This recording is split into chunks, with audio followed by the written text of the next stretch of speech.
السلام عليكم ورحمة الله وبركاته. بسم الله الرحمن الرحيم.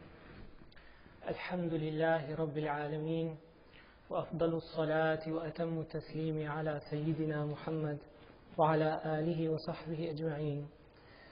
اللهم أخرجنا من ظلمات الوهم وأكرمنا بنور الفهم، وافتح علينا بمعرفة العلم، وحسن أخلاقنا بالحلم، واجعلنا ممن يستمعون القول فيتبعون أحسنه.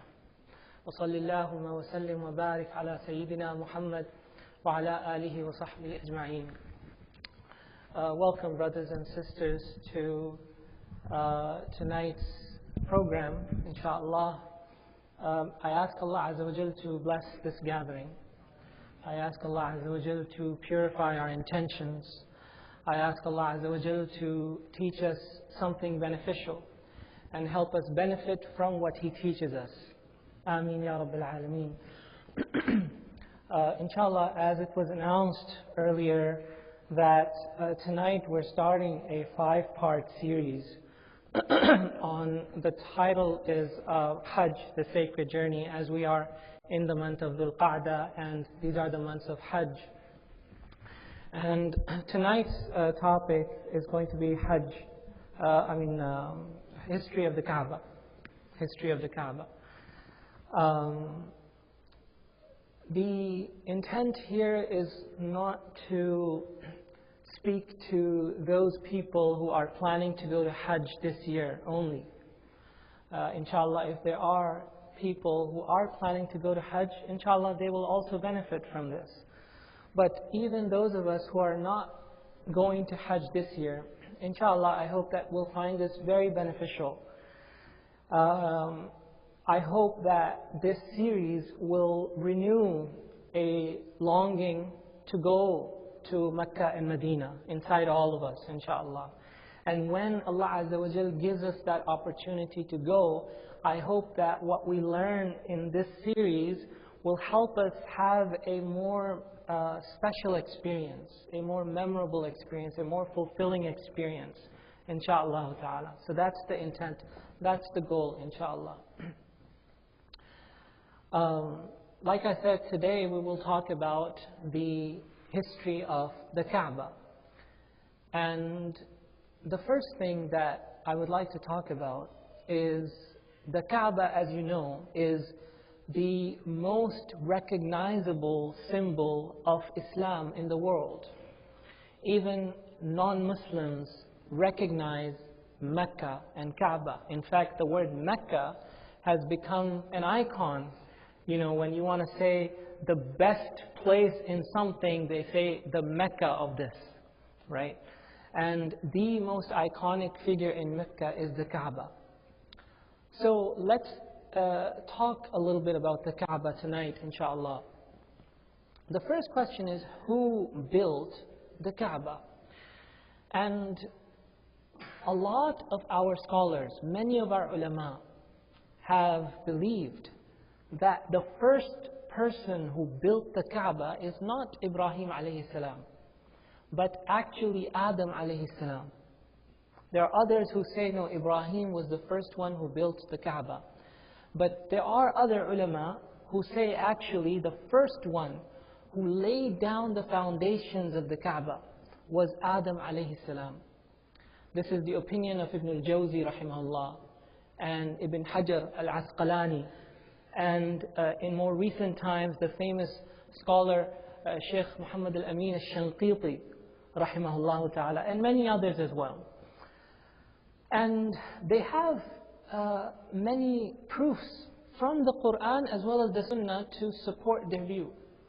For example, in the Quran, Allah subhanahu wa ta'ala says in Surah Al-Baqarah, وَعَهِدْنَا إِلَىٰ إِبْرَاهِيمَ وَإِسْمَاعِيلَ أَنْ طَهِّرَ بَيْتِيَ لِلطَّائِفِينَ وَالْعَاكِفِينَ وَالرُّكَّعِ السُّجُودِ. That we took a promise from Ibrahim and Ismail to purify my house. And in the sequence of the ayat, this is before he is raising the foundations of the house. So before he does any construction, Allah Azza wa Jalla is saying, we took a promise from Ibrahim and Ismail to purify my house, which indicates that the house was already there. Or some part of the house was already there. That Allah Azza wa Jalla is taking a promise from him to purify that structure before He tells him to further construct it. So this is one evidence that they use. And then 2 ayat later in the same surah, Surah Al-Baqarah, Allah Azza wa Jalla says, وَإِذْ يَرْفَعُ إِبْرَاهِيمُ الْقَوَاعِدَ مِنَ الْبَيْتِ وَإِسْمَاعِيلُ. And remember when Ibrahim and Ismail alayhim as-salam raised the foundations of the house. Now here they notice that the word that's used is raise the foundations, not lay the foundations. So they say that something was already there, and Ibrahim and Ismail were given the task to complete it and perfect the structure. That's why it says, وَإِذْ يَرْفَعُ إِبْرَاهِيمُ الْقَوَاعِدَ. That when Ibrahim was raising, elevating the foundations. They also say that in Surah Ibrahim in the Quran, Allah subhanahu wa ta'ala says that Sayyidina Ibrahim alayhi salam, you know the story when he had his son Ismail was a newborn. He was ordered by Allah subhanahu wa ta'ala to go to this barren valley of Bakka, as it was called at that time, and to leave Sayyidah Hajar and Ismail there, right? You know the story and the whole story of the Zamzam. So at that time, Ismail alayhi salam was, how old was he? He was a newborn baby, right? He was a newborn baby. At that time, Ibrahim alayhi salam, as he leaves his wife and his son there, he makes a dua to Allah subhanahu wa ta'ala.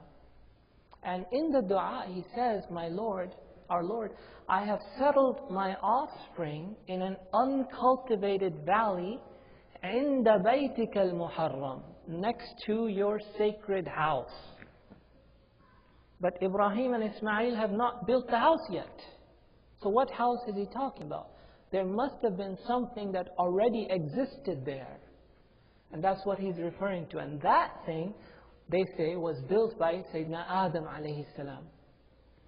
And lastly, in Surah Al-Hajj, Allah subhanahu wa ta'ala also says that when we showed Ibrahim the place for the house, makan al-bayt, when we showed him makan al-bayt, the place for the house, they say that this could also be referring to the fact that he was shown the place where the existing structure was, and then he was told to complete it after that.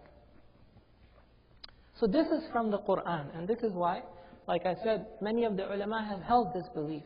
But there are also ahadith of the Prophet ﷺ that give that indication.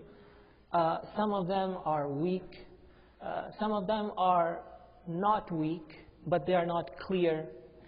Those that are weak are clear, those that are not weak are not very clear. So it's difficult to say something with certainty, but there's definitely an indication there that some of the ulama have thought that that's enough to indicate that Adam alayhi salam built the Kaaba. He was the first one.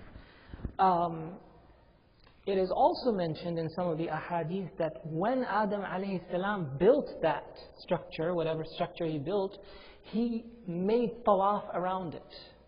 And he was told to go and do a pilgrimage there. As well as later prophets who came after Sayyidina Adam alayhi salam, they were also told to go and make pilgrimage there, including Nuh alayhi salam. And in Surah Ali Imran, Allah Azza wa Jalla says, إِنَّ أَوَّلَ بَيْتٍ وُضِعَ لِلنَّاسِ لَلَّذِي بِبَكَّةٍ. That the first house that was built for people is the one in Bakka, which is another name for Mecca. So if this is the first house that was built, then if Ibrahim was the one who built that house, that means all the prophets that came before him didn't have a house to go and make pilgrimage to. The ulama say that doesn't make sense. What makes more sense is that it was built by Adam alayhi salam, and all the prophets made pilgrimage around it until Ibrahim came and he perfected the structure of the Kaaba. And Allah subhanahu wa ta'ala knows best.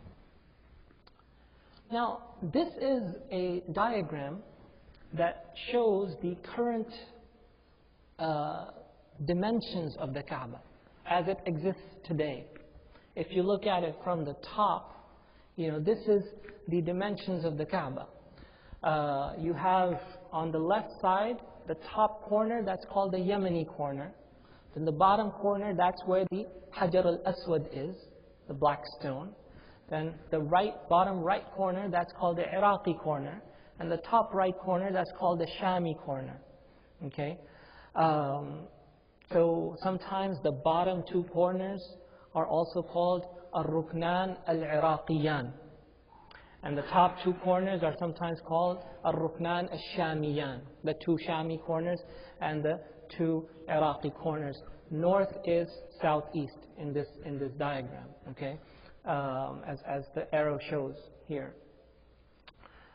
So currently, this is how the Kaaba looks. There is this cubical structure, although if you notice here, it's not an exact cube, because from the black stone to the Yemeni corner, this is about 33.4 foot, whereas from the Iraqi corner to the Shami corner is about 37 foot.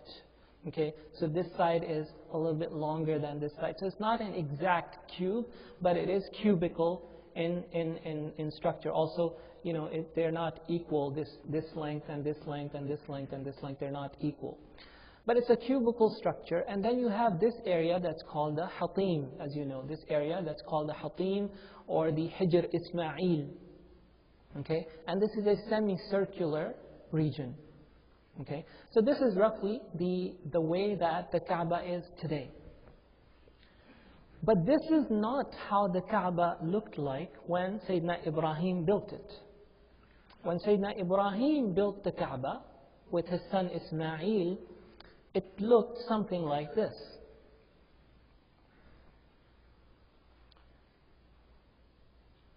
The ahadith mention that Ibrahim alayhi salam, when he was told to construct the Kaaba, he, with his son Ismail, started to work on that. Ismail would collect the stones for his father, and his father would place the stones one on top of the other.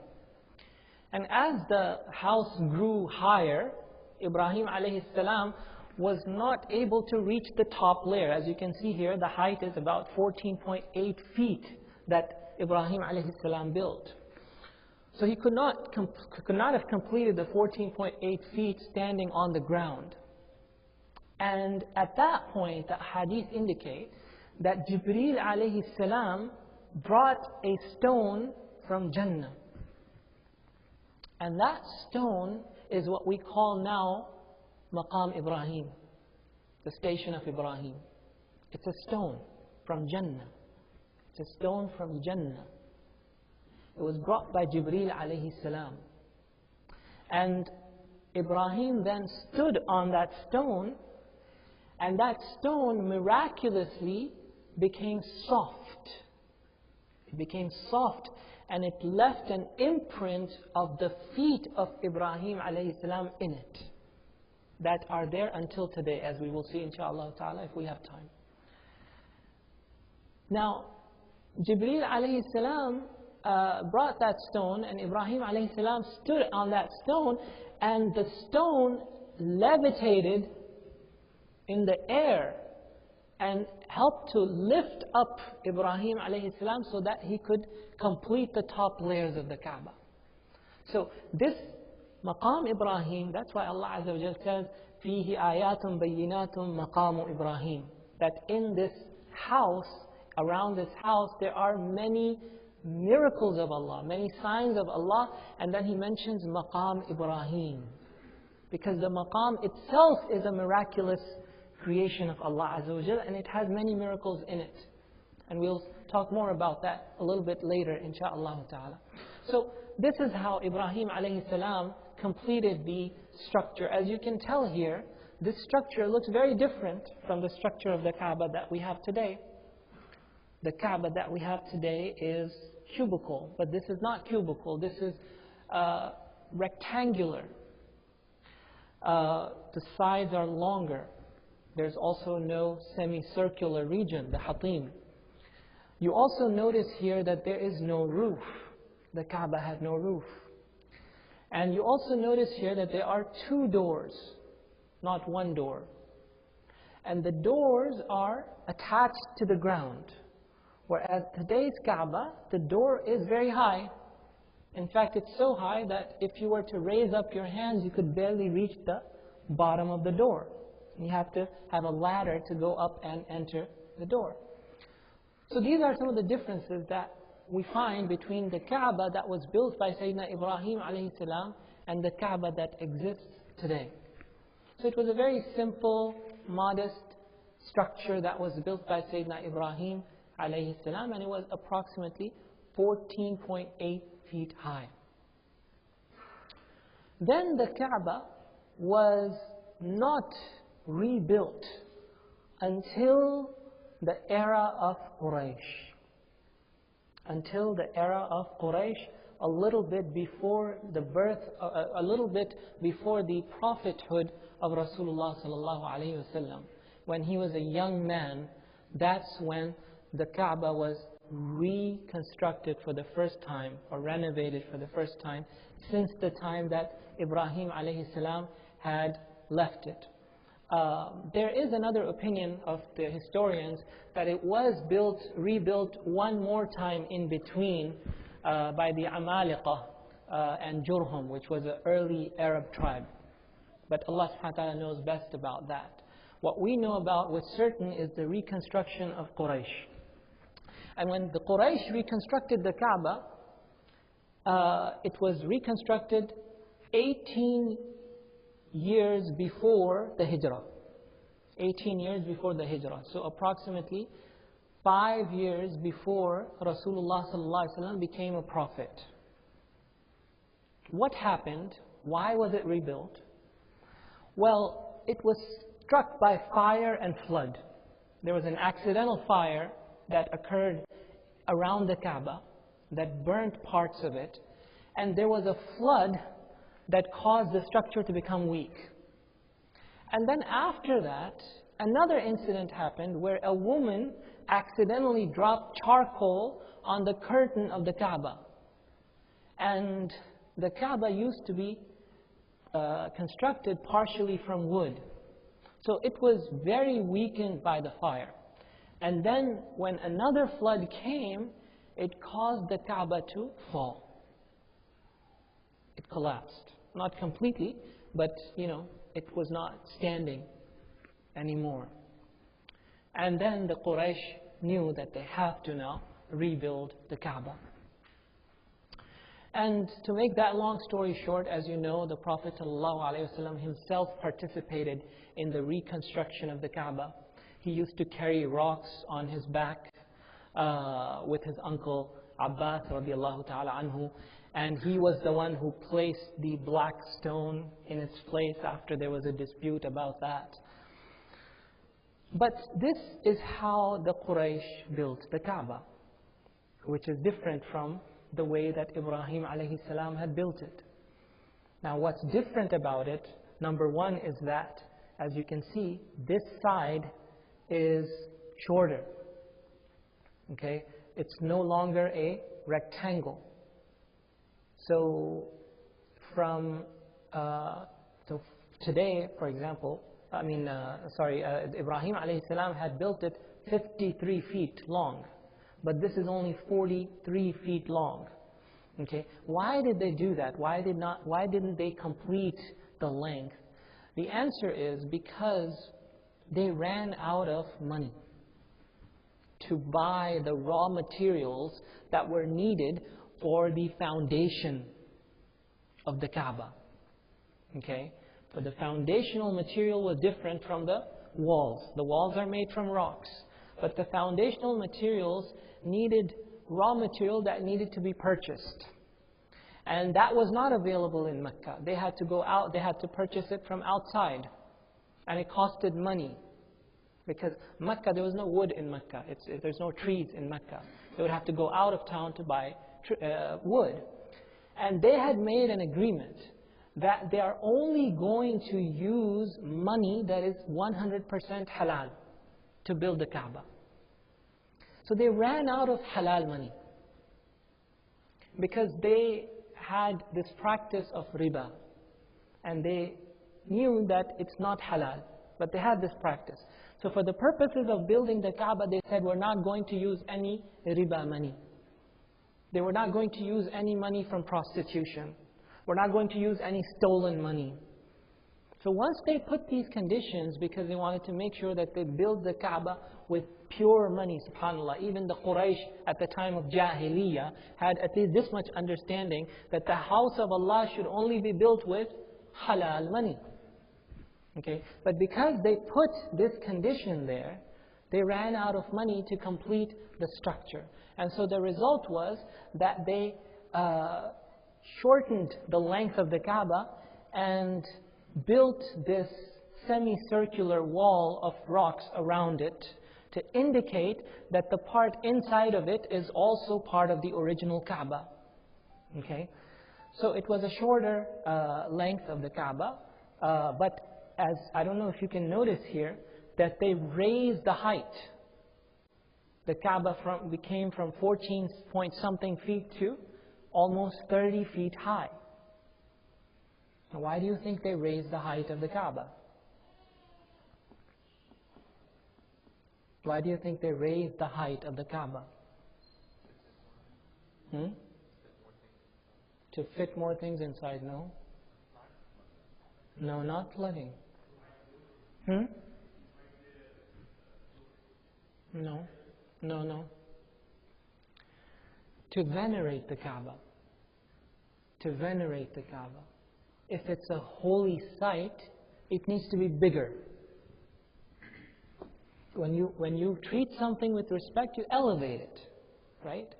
So they wanted to elevate the Kaaba, make it higher as possible, high above the houses that they used to live in. Okay? So they had this sense that, proper adab with the house of Allah requires that it should be the highest structure in this area. Nowadays, unfortunately, we have lost that basic taste. But at that time, they had this sense that they raised it high up. They raised the height of the Kaaba. And they put a roof in it. So remember, the Kaaba of Ibrahim a.s. didn't have a roof. They put a roof. And with the roof, they also, it's hard to see in the image here, but they put a roof gutter, what's called the mizab, okay, for the rain, a rain gutter here, okay. So they put a roof, they put a rain gutter to prevent flooding from happening, and they removed one door, and they elevated the only door that they built into the Kaaba. And that was done to restrict access to the Kaaba to the VIPs.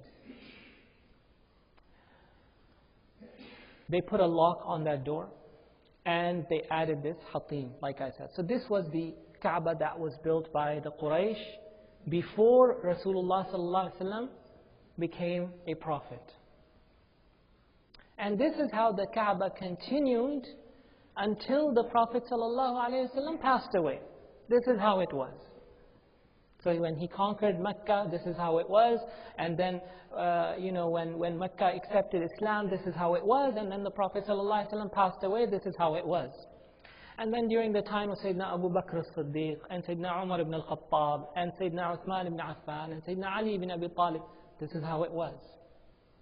Until all the way in the year 60 after Hijrah, when Yazid ibn Muawiyah was the Khalifa. When Yazid ibn Muawiyah, after Sayyidina Ali, was Sayyidina Hassan. Sayyidina Hassan was Khalifa for about 6 months. Then after Sayyidina Hassan was Sayyidina Muawiyah. Muawiyah was Khalifa for a long time. And then after Muawiyah, who became the Khalifa? His son, Yazid, right? His son Yazid became the Khalifa. Now, during the Khilafah of Yazid, for those of you who have studied some Islamic history, you know that he was a very controversial Khalifa. He was a very controversial, very oppressive, and very corrupt leader of the Muslims. And as a result, many, if not most, if not all, of the Sahaba disliked him. And there were some Sahaba that actually rebelled against him. Among them, as we know, Sayyidina Hussein, the famous or the unfortunate incident that happened with him. And among them was Abdullah ibn Zubayr. Abdullah ibn Zubayr, whose name you see on the slide here, he was the governor of Mecca when Yazid was the Khalifa. And he led a rebellion against Yazid. So because he was leading a rebellion against Yazid, Yazid sent an army from Sham, because the capital is in Sham now. He sent an army to attack Mecca. Can you imagine? To attack Mecca with catapults. And as a result, the Kaaba was damaged. And in fact, it was demolished and burned. Now, Abdullah ibn Zubayr continued to protect the city of Mecca. There was a siege around Mecca that continued until Yazid died in the capital. When Yazid died, the siege was lifted, the army went back. And at that point, Abdullah ibn Zubayr decided to reconstruct the Kaaba.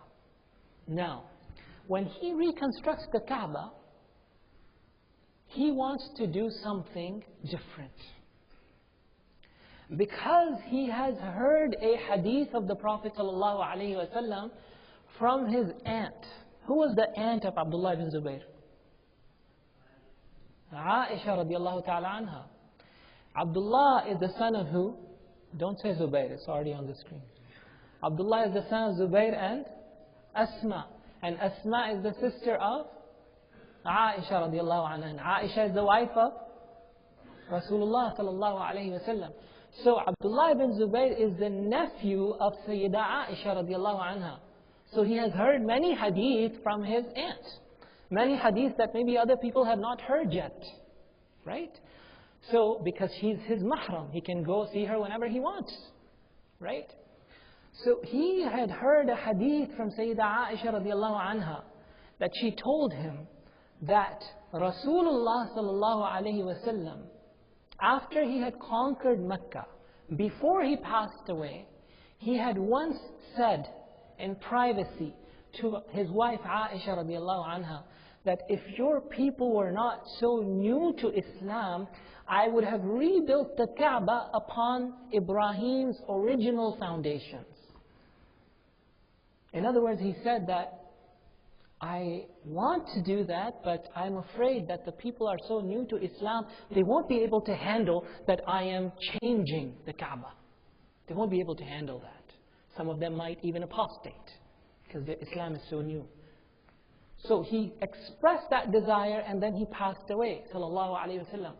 Now, Abdullah ibn Zubayr, he's in a situation where he has to reconstruct the Kaaba.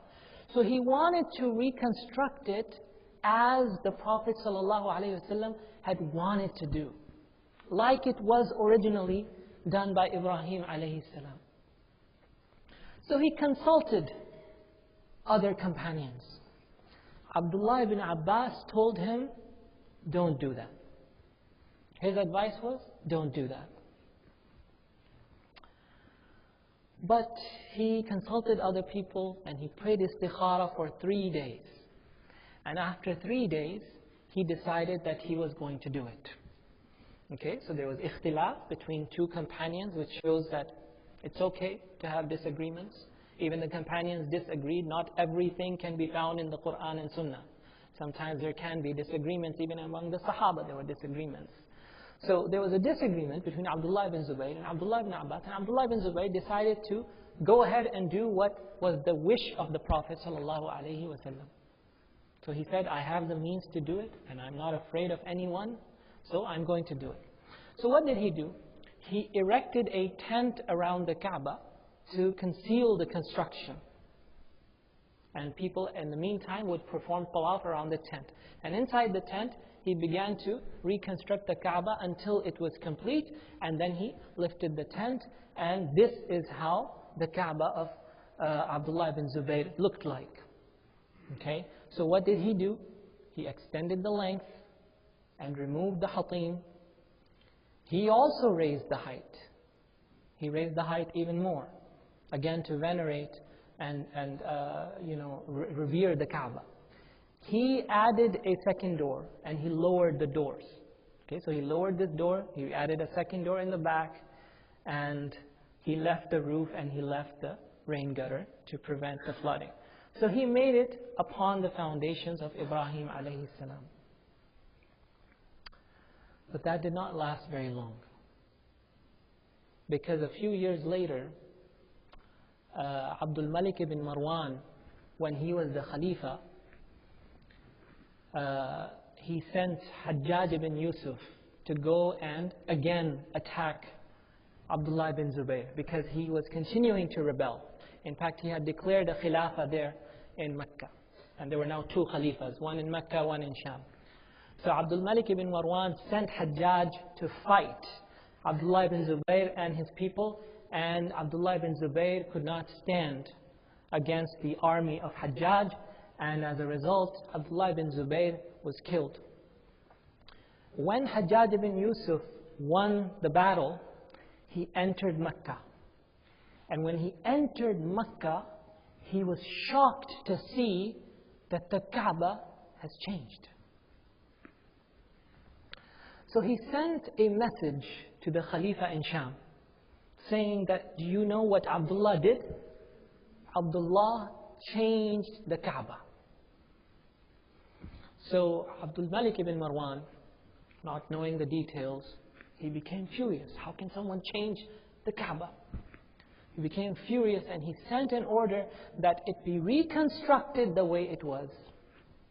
And so Hajjaj ibn Yusuf reconstructed the Kaaba and made it the way it was. He made it shorter, added the hatim, made two doors, raised them up. Okay? Later, Abdul Malik ibn Marwan learned about the hadith. And when he heard that, then he made a remark and he said, I wish you had told me earlier, I would not have undone Abdullah's changes. But it was too late. So, this was the Kaaba of Abdul Malik ibn Marwan. Now, a few years later, Harun al-Rashid became the Khalifa. And at that time, by that time now, the hadith of Aisha had become widespread. Okay? Keep in mind, this is all before Bukhari and Muslim and Abu Dawud and Tirmidhi. These books didn't exist. People didn't have, such access to hadith like later scholars had. So it was very normal for some people to not know a hadith that were authentic. Okay? So, but now by this time, when Harun al-Rashid becomes Khalifa, now this hadith has become widespread. And when he's Khalifa, he thought about rebuilding the Kaaba. Just like it was at the time of Ibrahim alayhi salam or at the time of Abdullah ibn Zubayr. So he consulted the people around him. And among the people that he consulted was the scholar of the time, the Imam of Darul Hijrah, Imam Malik. Imam Malik ibn Anas, rahimahullah ta'ala. So when he consulted, and that shows that even though the Khulafa at that time were corrupt, yet they had still some righteousness in them and respect for their ulama, that they would consult their ulama. When making decisions like that, they would consult the ulama. If he wanted to, he could have done it. He didn't need to seek permission from Imam Malik. Imam Malik has no power. But they had this respect for their ulama that they would consult their ulama before making these decisions. So he consulted Imam Malik, and Imam Malik advised him not to do it. And Imam Malik made a statement and he said, I ask you by Allah, please, just leave it as it is. Otherwise, it's going to become a toy of the kings. Every king that comes is going to want to rebuild it the way they want and leave their legacy, their imprint on the Kaaba. So Harun al-Rashid took the advice of Imam Malik rahimahullah ta'ala, and he left it alone. And as a result, this has been the structure of the Kaaba until today. Okay. Now, it was also reconstructed during the Uthmani Khilafah, okay, by the Ottoman Sultan Murad Khan in 1039 and 1040 Hijri, so about 400 years ago. Okay, 966 years after the reconstruction of the Umayyads, okay, after the reconstruction of Hajjaj ibn Yusuf. 966 years later, which shows that they built it really well, that it didn't need to be reconstructed for all this time. But by this time, because of torrential rains that had flooded the entire city of Mecca, there were two walls of the Kaaba that had become very weak and they were falling down. And so the Kaaba was rebuilt at the time of Sultan Murad Khan, but he rebuilt it in the same shape, in the same structure. He did not make changes to that. The only change that he made was that he made it even higher. Okay, so now it became 46 feet high. And this is how the Kaaba looks like today. It was not reconstructed since the time of Sultan Murad Khan until today. It has not been reconstructed. It has been renovated. Some renovations have been made. King Fahd made renovations in 1996, 400 years after Sultan Murad Khan. What did King Fahd do? King Fahd, one of the things that he did was he replaced the rotting wood with marble. And he chemically treated the wood. He replaced the roof with a new and improved roof. He added a new silver encasing for the black stone here. Okay, so the Ottomans had also encased the black stone. Okay, but that had gotten old. So the old silver encasing is now found in the museum in Mecca. You can find that in the museum in Mecca, but the one that is there today, that is from the time of King Fahd. And he also renewed this door of the Kaaba, which is partly made from gold.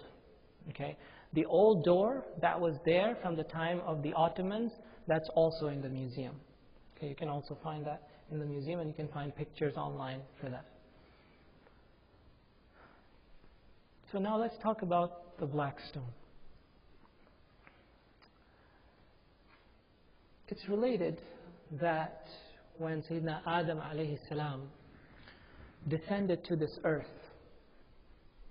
he felt extremely homesick. What was his home? Jannah. Would you feel homesick if you left Jannah? He felt really homesick. He really missed Jannah so much. And Allah Azza wa Jal, according to the ahadith, He sent a gem from Jannah to Adam alayhi salam from with Jibreel, so that it would remind him of Jannah. Abdullah ibn Amr ibn al-As said, according to the Tarikh of Azqi, that Jibreel brought the black stone and placed it where you see it. You will continue to be upon goodness as long as it remains with you. So hold on to it as tightly as you can. Soon He will come and take it back to where He brought it from. Okay, so these are the words of Abdullah ibn Amr ibn al-As. Rasulullah sallallahu alayhi wa sallam said about the black stone, that when the black stone descended from Jannah, it was whiter than milk. But the sins of human beings have made it dark. And this hadith is in Tirmidhi. So subhanAllah, it used to be white. But the sins, the idol worship and the shirk and all kinds of acts of disobedience that were committed around it for years and years and years, caused it to turn dark. Until it is, we call it Al-Hajar Al-Aswad now, the black stone. But it wasn't like that before. SubhanAllah. Which shows us that sins have a real effect. Sometimes we don't perceive it, but they have an impact. It has an impact on the heart. The Prophet ﷺ said that they also create a darkness in the qalb of the believer. SubhanAllah. That's a reminder. The black stone is a reminder, constant reminder to us of that. He also said, sallallahu alayhi wasallam, were it not for what it has endured of the filth of Jahiliyyah, any ill person who touched it would be cured. So it had this quality of bringing shifa by the power of Allah Azza wa Jal. But Allah Azza wa Jal took that away from it because of the filth of Jahiliyyah that existed around it for so long. In another hadith in Tirmidhi, Rasulullah ﷺ said that the black stone and the station of Ibrahim are two gems from Jannah. Allah has put out their light, and if He had not done so, they would have illuminated everything between the east and the west. So they used to radiate. They used to radiate, but Allah Azza wa Jal have removed their light.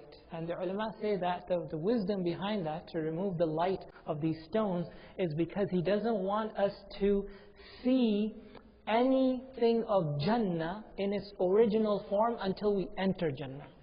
Only when we enter Jannah we will see the original form of the things of Jannah. But in this world He doesn't want us to see it, subhanahu wa ta'ala.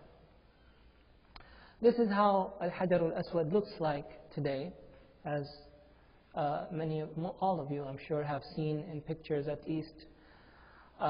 This is the silver casing around it, and if you can compare with the size of the hand, this is how big it is. So it's not that big at all. This opening is not that big at all. Not more than one person can put their head inside at one time. Okay. I'm going to skip the history of the Hajar al-Aswad. All I'm going to say at this point is that this stone has suffered a lot. It has gone through a lot. And if I were to tell you some of the stories, you would be shocked. And if I had time, I would tell you actually. But it doesn't look like we have time, because Isha now is going to be at 9:45 starting tonight. So I'm going to just mention that much, that it has suffered a lot. Al-Hajar al-Aswad has suffered a lot. And if we read that history, it helps us, because sometimes we feel like we are in such a terrible state today. Muslims are going through so much today, right? But when we read things like this, we realize we've actually been through much worse in the past. And we survived that. And Allah Azza wa Jal gave us success after that. So it gives us hope when we read these dark parts of our history. So I'm going to skip that part for now, inshaAllah ta'ala, and go on to the next part, which is the station of Ibrahim alayhi salam. These are some pictures of Maqam Ibrahim. This is how it looks. Now this is not Maqam Ibrahim. Maqam Ibrahim is inside of it. It's inside of this golden casing, inside of this golden structure. There's another structure inside. It's inside of that. Okay? So, in fact, Maqam Ibrahim looks something like this. This is what it looks like. Okay? These are the two imprints of the feet of Sayyidina Ibrahim alayhi salam, and the rock was later covered by some metal to preserve the rock, and this part was left open. And Allah Azza wa Jal says about it in the Quran, فِيهِ آيَاتٌ بَيِّنَاتٌ مَقَامُ إِبْرَاهِيمَ. In it are clear signs, the station of Ibrahim. As I mentioned to you, the maqam of Ibrahim is a miraculous creation of Allah Azza wa Jal. It is a gem from Jannah that used to radiate with light. It was brought down by Jibreel alayhi salam to help Ibrahim alayhi salam raise the walls of the Kaaba.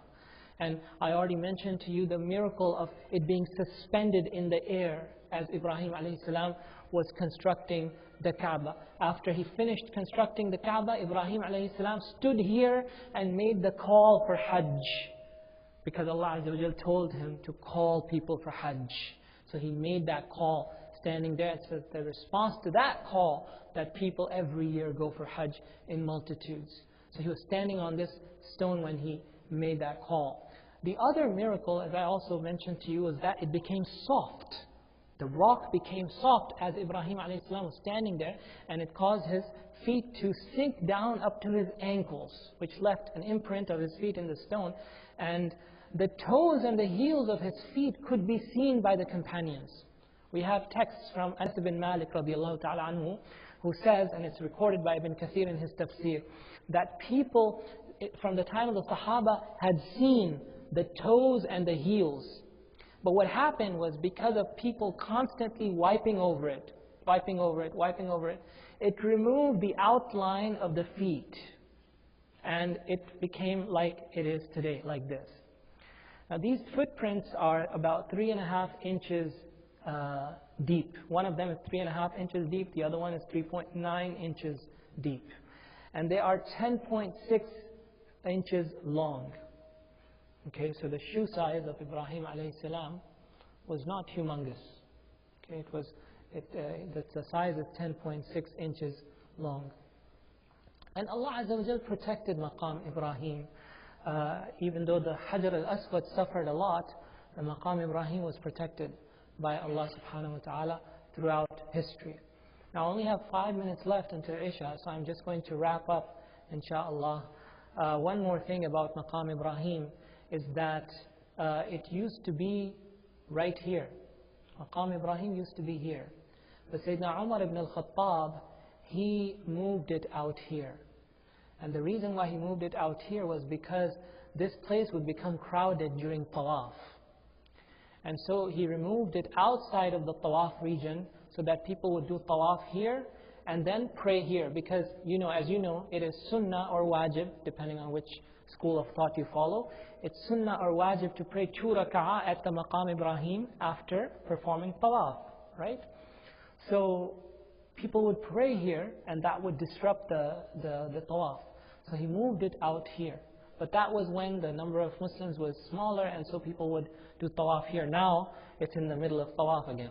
Okay? But nobody is going to put it back there because nobody wants to do something different from what Sayyidina Umar ibn al-Khattab radiallahu ta'ala anhu did. This is another picture of Maqam Ibrahim, and this is where it used to be, over here. And now I'm just going to show you some pictures because of time. Don't have much time to talk about these things. This is the Yemeni corner. This is the Yemeni corner. The Yemeni corner is the only other corner of the Kaaba about which we have authentic texts that the Prophet ﷺ wiped it. Okay, he wiped it. So he kissed the black stone and he wiped the Yemeni corner. And some of the ulama have said that the Yemeni corner should not be kissed; it should only be wiped. But other ulama, in particular the Shafi'i ulama, they say that there is no harm in kissing the Yemeni corner as well. Okay, in fact, you can kiss any part of the Kaaba. It's called the house of Allah. Okay, Imam Shafi'i made this statement. He said, أَيُّ الْبَيْتِ قَبَّلْتَهُ فَحَسَنْ, that whatever part of the house you kiss, then it's good. But nowadays they won't let you do it. When you go there, the policemen that are there, there's one over here constantly that is telling people, don't kiss it, don't kiss it, don't kiss it. And I had a discussion with one of them. I tried to tell him that there's ikhtilaf on the issue, but he wasn't willing to listen. So, you can follow either opinion. You can simply wipe it, or you can kiss it, insha'Allah ta'ala. This is again the structure of the Kaaba today. This is the Yemeni corner here that we were just looking at, and this is the corner of the black stone. This is the roof gutter that was originally built by Quraysh, and then the Umayyads built a golden wrap around it, and the Ottomans made it completely from gold in 1273. This is a picture of Mizab. It's called Mizab al-Rahma. Mizab al-Rahma. And I apologize, we didn't have time to get to Zamzam water, but these are some old pictures of Zamzam. I wanted to tell you about the history of Zamzam, but we don't have time. This is the old well of Zamzam. This is where it used to be. People used to go underneath to get Zamzam, but now those things are not accessible anymore. But the previous generation have seen these things. And this is the cloth of the Kaaba. There's also some history about the cloth of the Kaaba that we don't have time to talk about. This is the Kaaba being clothed during the days of Hajj. This is a recent picture. And this is the Kaaba being made. If you go to Mecca, you can go to this factory where they make the cloth of the Kaaba. And this is how they sew it. Are there any questions? Are there any questions? Yes.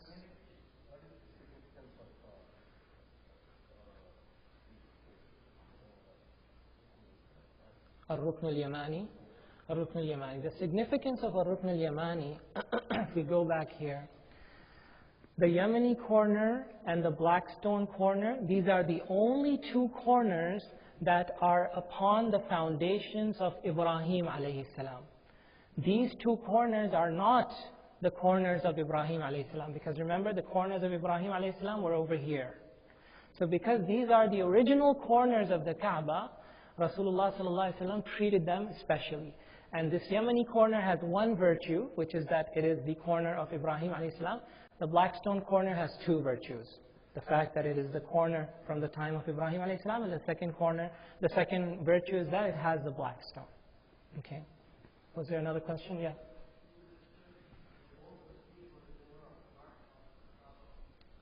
This whole Hatim?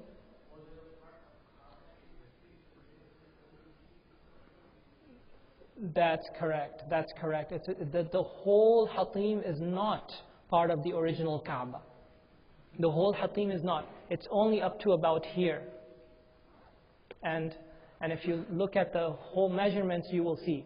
If you look at the measurements of the Kaaba of Ibrahim alayhi salam, it goes up to about here. Okay? And the way that you can tell is, if I can get back to that picture, if you ever go and want to pray inside the Hatim, here's the picture.